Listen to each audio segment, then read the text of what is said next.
Will the House please come to order and members kindly take their seats? Good morning. Welcome back. The devotional today will be led by Representative Christopher Morrow of Weston.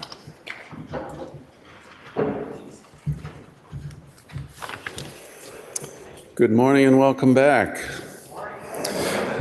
I'm beginning my time in the Assembly by asking questions, mostly of myself, and foremost amongst these questions is, who do we choose to be? How do I, or how do we, go about letting habit give way to intentionality? How do we transcend hope and fear and walk forward with freedom and unity? While I try to figure this out for myself, I'm leaning into the oft-quoted notion put forth by Václav Havel, poet, revolutionary, and first president of the Czech Republic, who said, "Hope is not the conviction that something will turn out well. It is the certainty that something is worth doing no matter how it turns out." Who do we choose to be? Many years ago, the Dalai Lama, the exiled leader of the Tibetan people, asked a group of professionals, "What is the cause of suffering?" Everybody had an answer: poverty, injustice, war, alienation, racism. After listening to a number of answers, he abruptly interrupted them. "No," he said, "the cause of suffering is when good people begin their work together and then fail to notice what is arising between them." The cause of suffering is when good people begin their work together and then fail to notice what is arising between them.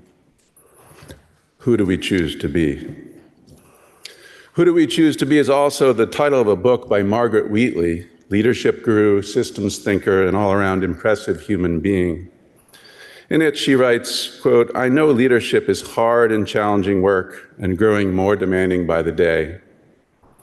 Yet I know it is still possible for leaders to use their power and influence, their insight and compassion, to lead people back to an understanding of who we are as human beings, to create the condition for our basic human qualities of generosity, contribution, community, and love to be evoked no matter what.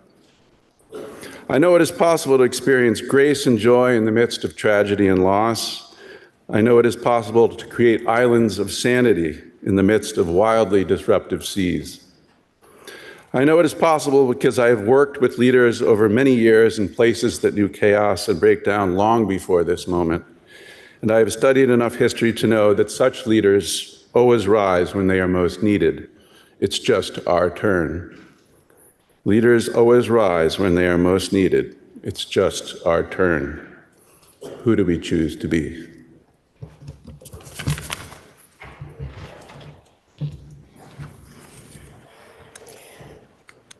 Members, will you please rise as Paige Molly Despathy of Danville leads us in the Pledge of Allegiance. I pledge allegiance to the flag of the United States of America and to the republic for which it stands, one nation, under God, indivisible, with liberty and justice for all.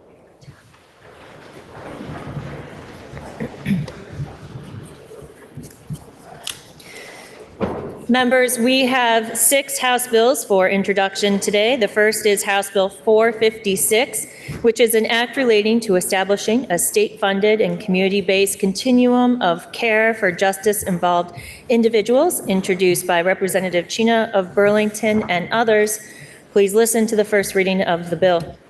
H456, an act relating to establishing a state-funded and community-based continuum of care for justice-involved individuals.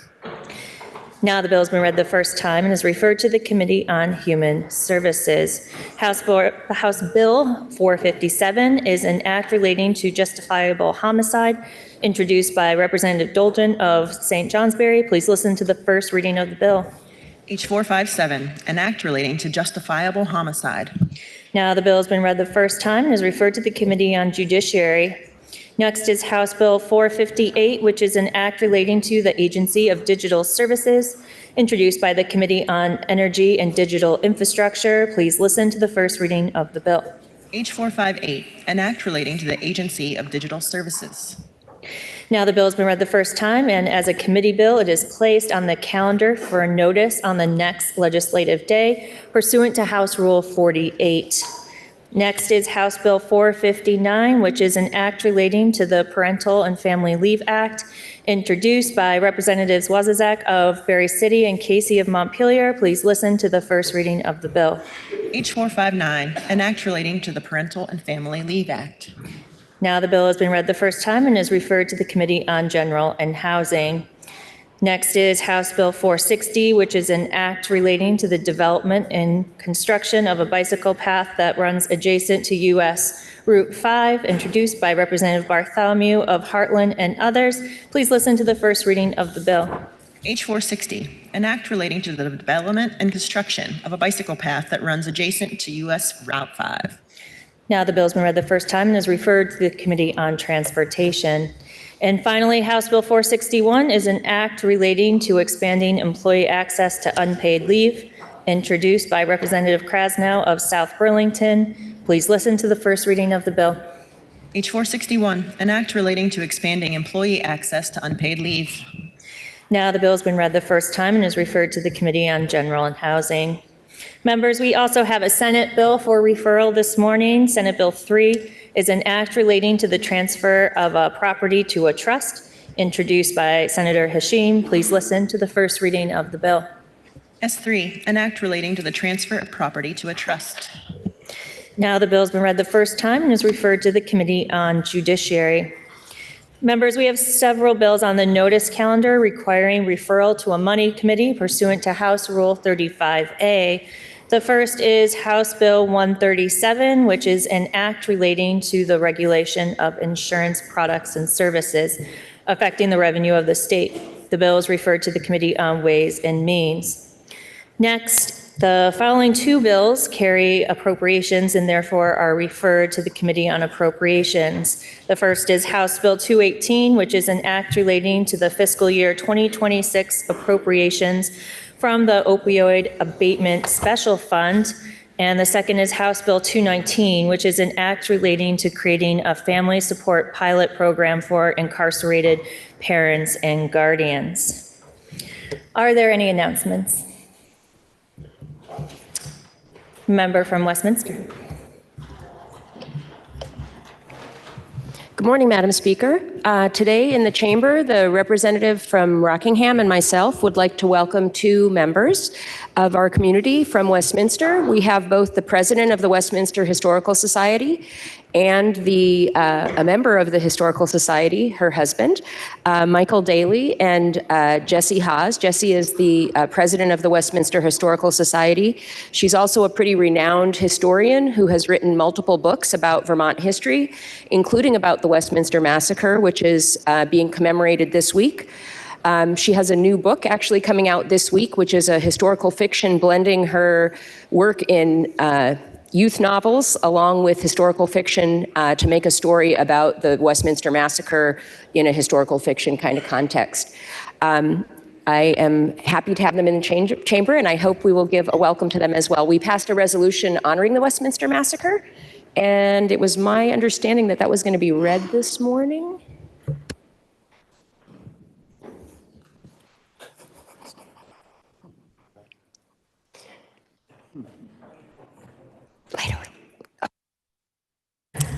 Yes, I remember we had confusion around the date, so after we finish announcements, we will read the resolution. Okay, but I still would like us to honor our Westminster historical members. Thank you.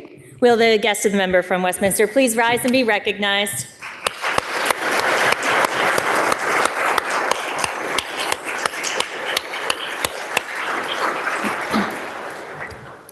Are there any further announcements? Seeing none, members, we've received a request to read a House member from Cambridge. My apologies. Thank you, Madam Speaker. Reminder that the Rural Caucus will be meeting tomorrow from 8 to 8:45 in room 10 and online. All are welcome. Member from Bennington. Thank you, Madam Speaker. I would like to introduce several special guests that we have with us today in the balcony, representing a truly incredible organization, the American Foundation for Suicide Prevention's Vermont chapter. AFSP is actively dedicated and committed to working throughout Vermont to bring awareness to and address the fact that our state has the highest rate of suicide east of the Mississippi River, and highlighting today in particular how it affects our youth disproportionately. For many, AFSP has been a valuable resource and supportive community for processing the loss of a loved one, and I speak from personal experience on that. Attending one of their Out of the Darkness walks has given countless Vermonters a place to remember our loved ones and heal together. But their work does not stop there. They will be in the State House cafeteria from 10:30 to 1:30 today to discuss their ongoing work on funding scientific research, educating the public about mental health and suicide prevention, advocating for public policies in mental health and suicide prevention, and supporting survivors of suicide loss and those affected by suicide. Madam Speaker, please help me welcome members, staff, and supporters of AFSP to the People's House, and wear a little yellow if you can today. Will the guest of the member from Bennington please rise and be recognized?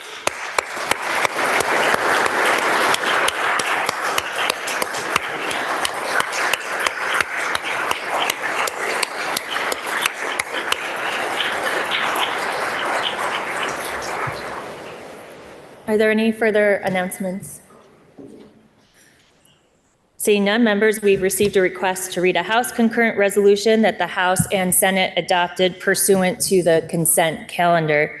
HCR 35 is a House concurrent resolution commemorating the 250th anniversary of the March 13th, 1775 Westminster Massacre. Please listen to the reading of the resolution. Whereas, for 2 centuries, Vermonters have considered the Westminster Massacre, which occurred on March 13, 1775, to constitute the first bloodshed of the American Revolution. And whereas, in 1774, the Continental Congress adopted the Articles of Association, enacting a trade embargo against Great Britain, and New York was the only province that did not ratify the Articles. And whereas the Cumberland County, New York towns, comprising all of the current Vermont, east of the Green Mountains, from Tunbridge to the Massachusetts border, voted to uphold the Articles. And whereas in 1775, local Whigs, supporters of American liberty, were experiencing excessive lawsuits, resulting in their Tory neighbors acquiring the Whigs' property through bankruptcy proceedings. And whereas 40 Whigs met with Chief Judge Thomas Chandler at his home to request that the court be closed, but Judge Chandler said that he had a murder case to try, and after the trial, he would discuss it with them. And subsequently, the Whigs learned that the court officials planned to arrive early and deny them entry. And whereas on March 13, 1775, 100 Whigs, armed only with staves, occupied the courthouse before Sheriff William Patterson and his posse's arrival. And the sheriff read them the riot act, but they defied him. And whereas Judge Chandler promised the protesters that they could remain in the courthouse overnight unmolested, but Sheriff Patterson returned with his posse and ordered his men to fire point blank, which wounded several Whigs, including William French of Brattleboro, who died overnight and whose gravesite has been maintained with the state's financial support, and Daniel Houghton of Dummerston, who died several days later. And the sheriff's posse retook control of the courthouse.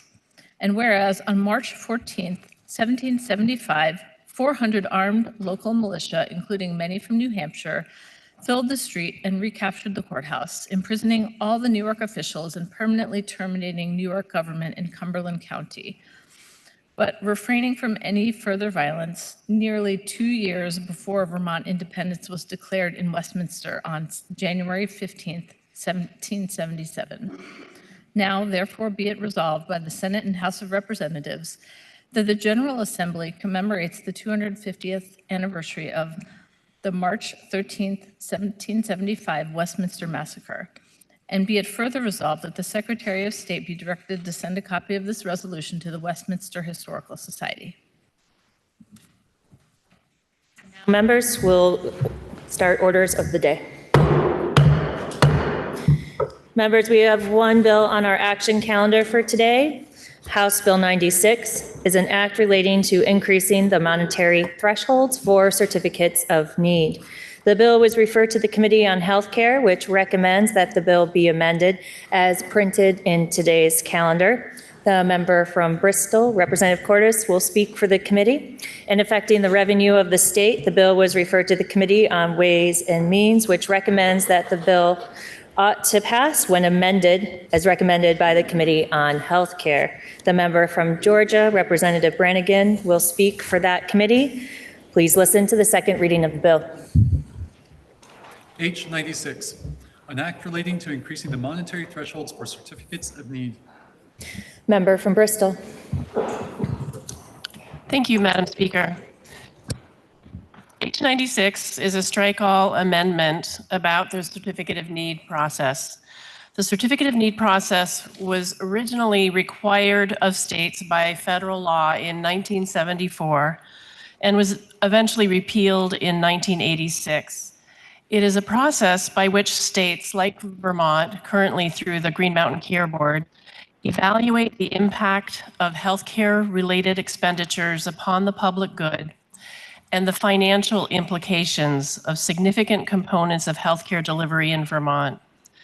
CON laws, or Certificate of Need laws, are designed to assess healthcare needs and spending of precious healthcare dollars.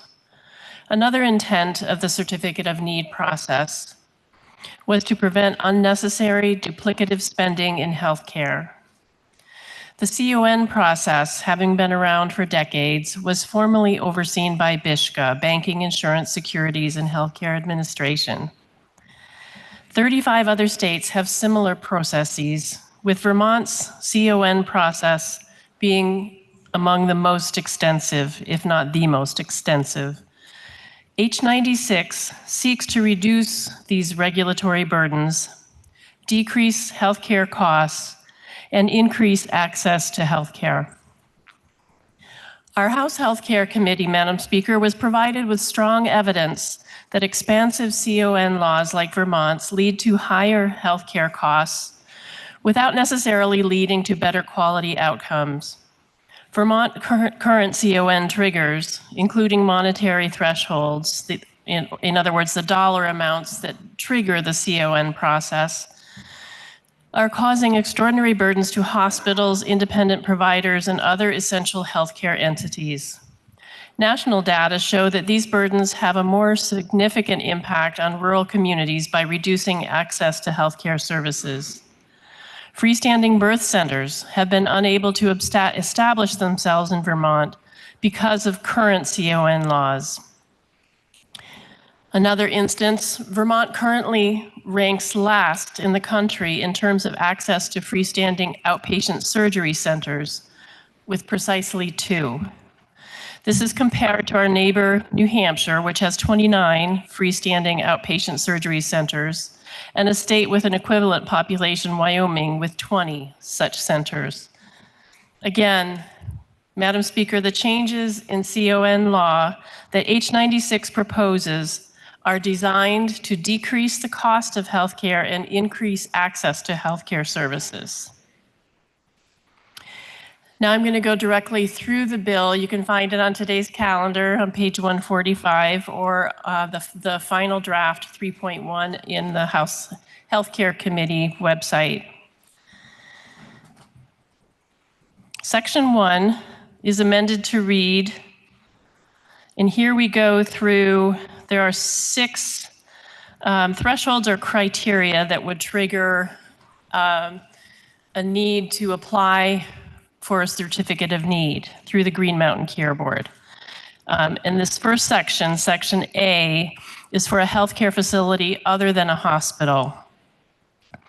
And in general, what we did was just to increase the monetary thresholds that would trigger the process. You'll see A1, the construction, development, purchase, renovation, et cetera, on behalf of a healthcare facility, not a hospital, if it would exceed $10 million, and the current law states $1.5 million. And then there are other triggers in those 1 through 6 items that we did not change. The next monetary threshold that we changed is in number 4. The purchase, lease, or other comparable arrangement of a single piece of diagnostic and therapeutic equipment, and if it was in excess of $5 million. So we increased the threshold there from 1 million to 5 million. And then moving on down to page 146, we continue with those 6 potential triggers for a CON process. On page 146, number 5, healthcare service or technology having an annual operating expense that exceeds 3 million, and the threshold had been 500,000. Number 6, the last of that section of a non-hospital healthcare entity, the construction, development, purchase, lease, or other establishment or expansion of an ambulatory surgical center for which the cost exceeds 10 million. So the addition of the expansion and then that dollar amount for ambulatory surgery centers. Now we go through those same 6 triggers, but this is for hospitals. And here, the thresholds, number 1 was changed from 3 million to 10 million.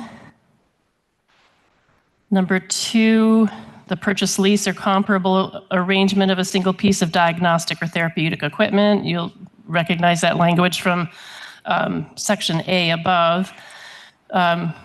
Similarly, we increased the threshold to 5 million from 1.5 million. Scrolling down, number 3, again, mirroring language in the non-hospital list. The offering of a healthcare service or technology and the operating expense that exceeds, now we have 3 million instead of 1 million. 4 and 5 did not change. And then section C addresses, this is on page 147, when there is a very large healthcare project, this requires that the entity first go through what's called a conceptual development phase certificate of need. And that's where architectural planning and such would need to begin to be developed, and that initial conceptual phase be brought before the Green Mountain Care Board. And that threshold was originally $30 million and is now $50 million in H96.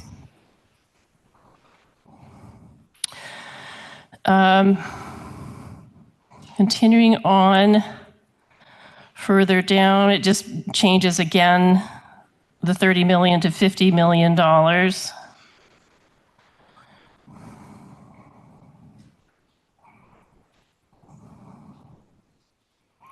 The provisions of this subsection notwithstanding, expenditures may be made in preparation for obtaining the conceptual development phase certificate of need. So preparing to go through that conceptual process, expenditures shall not exceed, and originally it was 1.5 million, and now for non-hospitals, or 3 million for hospitals, is now 10 million. Section 2, the bottom of, I believe that's the bottom on page 147 of the calendar, where we talk about exclusions. And this continues on to page 148. We excluded is medical equipment that is fully depreciated, non-medical equipment and fixtures like furnaces, boilers, refrigeration units, et cetera, regardless of their remaining useful life. One thing we did add was Actually, this was in original law, but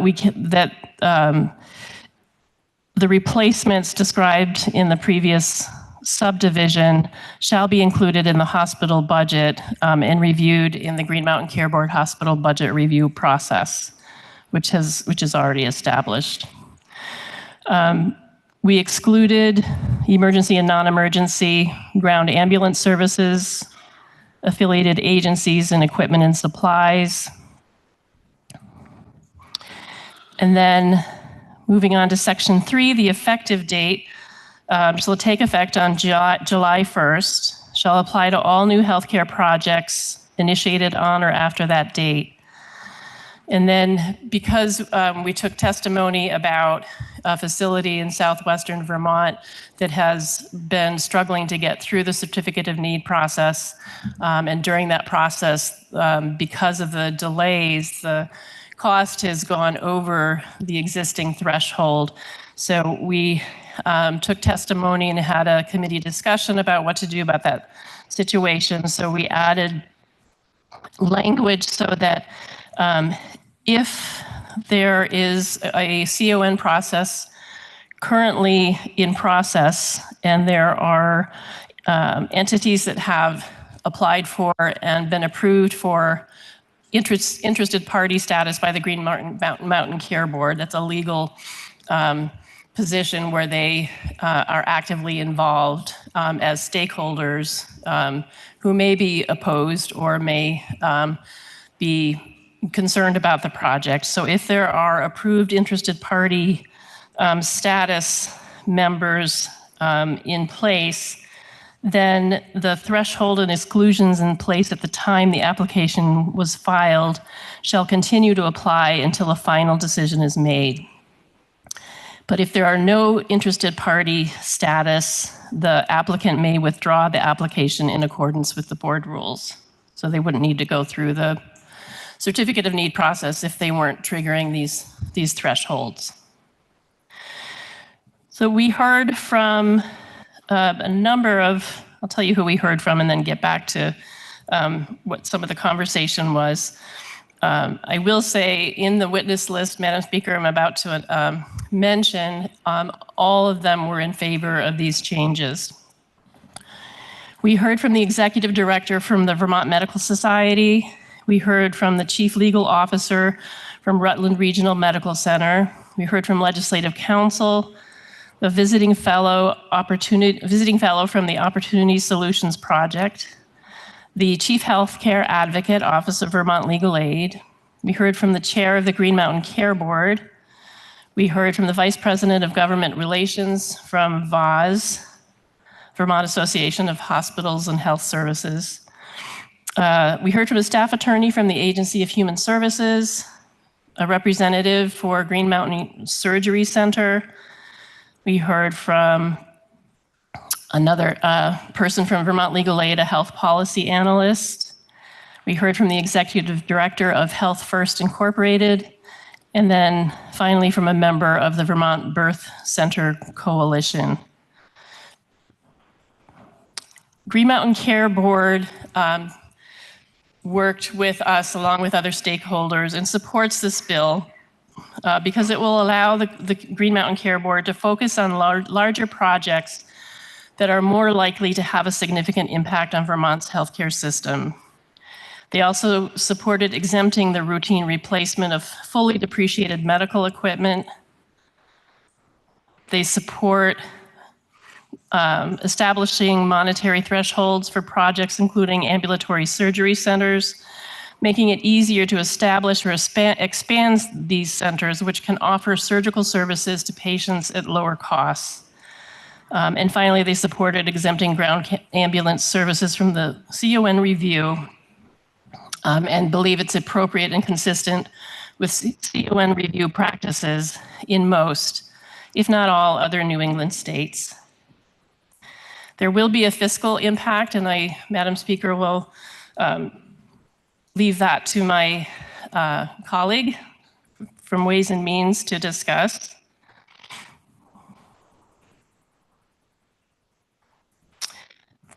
Your House Health Care Committee voted on this strike all amendment, H96, on a vote of 10-0-1, and we ask for your support. And now speaking for the Committee on Ways and Means, member from Georgia. Thank you, Madam Speaker. The Committee on Ways and Means did receive H96 at the end of the week before last. We just came from a week off. And learned, as the members have just heard, that the bill basically does two things. It raises the threshold above which applicants have to pay a fee, so it increases the number of people who don't have to pay a fee. And it also completely exempts another group of people, and we heard the list of those. Basically, they're people who are ordered by the state to provide some kind of service or have a building. There will be a slight reduction in state revenue. In our world, this is hardly worth mentioning, Madam Speaker.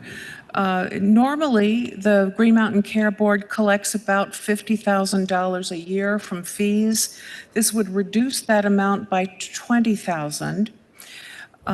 It is money, so it came to us, and we verified that figure.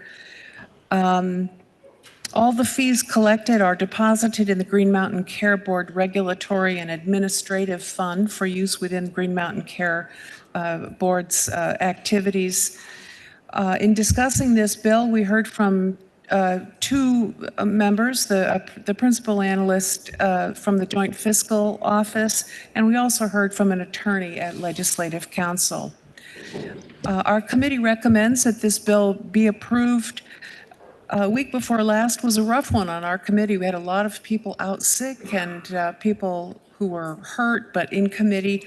So the vote was 9-0-2. The 2 is people who were so sick that they didn't come to committee. It's not that they objected to the bill. 9-0-2. So we recommend that this bill be approved. The question is, shall the bill be amended as recommended by the Committee on Health Care? Are you ready for the question? If so, all those in favor, please say aye. Aye. All those opposed, please say nay. The ayes appear to have it. The ayes do have it, and you have amended the bill. Now the question is, shall the bill be read a third time? Are you ready for that question? If so, all those in favor, please say aye. Aye. All those opposed, please say nay. The ayes appear to have it.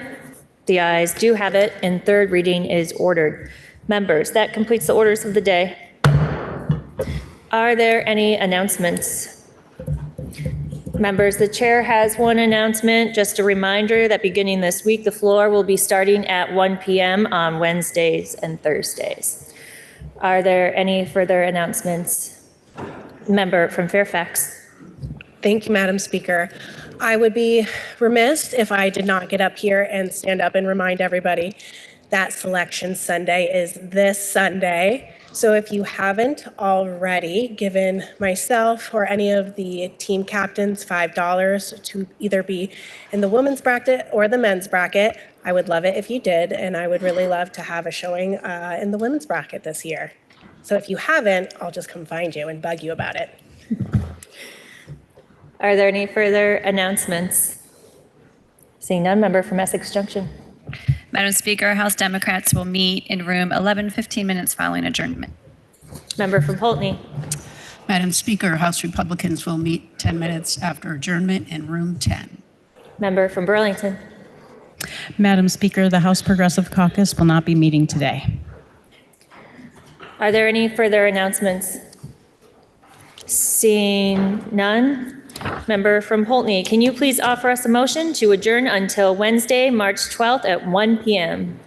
Madam Speaker, I make a motion this body stand in adjournment until Wednesday, March 12th, 2025 at 1 p.m. You have heard the motion. Are you ready for the question? Will the House please come to order? Are you ready for the question? If so, all those in favor, please say aye. Aye. All those opposed, please say nay. The ayes appear to have it. The ayes do have it, and this body stands in adjournment.